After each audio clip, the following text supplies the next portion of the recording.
water is fundamental to all life, and the American Littoral Society protects the coast from harm.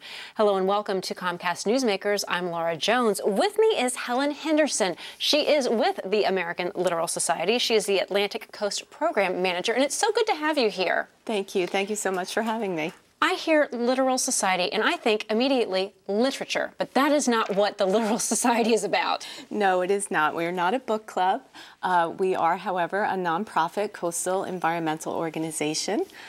We have been around for over 50 years, and we educate and empower and do advocacy work at all levels, from the general public up to state and federal government. Right. A lot of people want to know, you know, who are you and what is it that you do? And really, it's about protecting the coast. Absolutely, yes. We're headquartered up in Sandy Hook, New Jersey. We have offices in New York, New Jersey, both Barnegat Bay, Delaware Bay, Jamaica Bay in New York, as well as, and we do some work in Florida. Okay, well, let's talk a little bit about the Barnegat Bay and green infrastructure for clean water. That's an initiative going on right now. What's that about? Yes, well, everybody's interested in green infrastructure right now.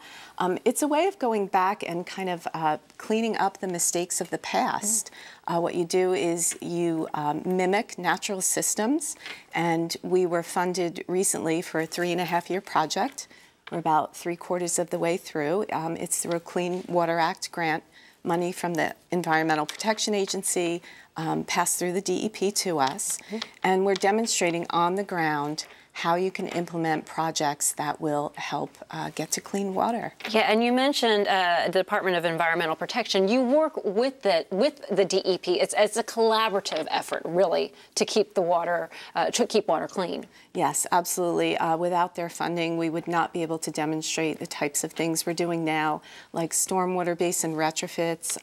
A lot of estuaries, which Barnegat Bay in particular, they suffer from pollution, from overdevelopment of their watershed lands.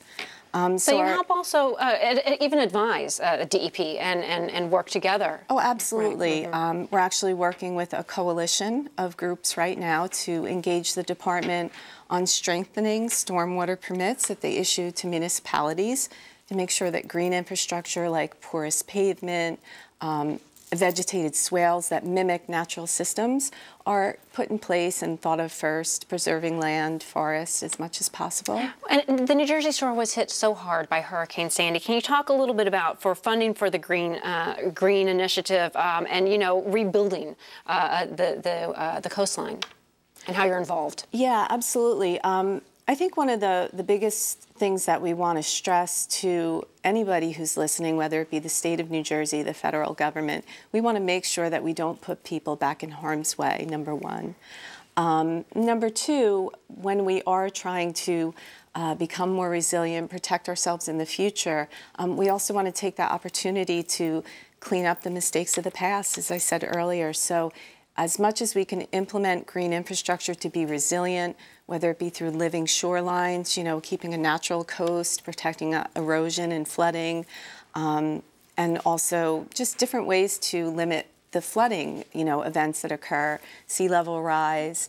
You know, we're just making sure and trying to be very conscious that everybody is thinking ahead for the future, and, you know, a brighter future for clean water all around. And final thought, I mean, clean water, it's fundamental for all life. Absolutely. Not just humans, but all life. Yes, and that's what your job is to protect the coast from harm. Well, we thank you so much for taking the time to talk to us and to also educate us about the Littoral Society and what it does. You can go to the website for more information. Helen Henderson, thank you so much for joining us, and thank you for watching this edition of Comcast Newsmakers. I'm Laura Jones. We'll see you next time.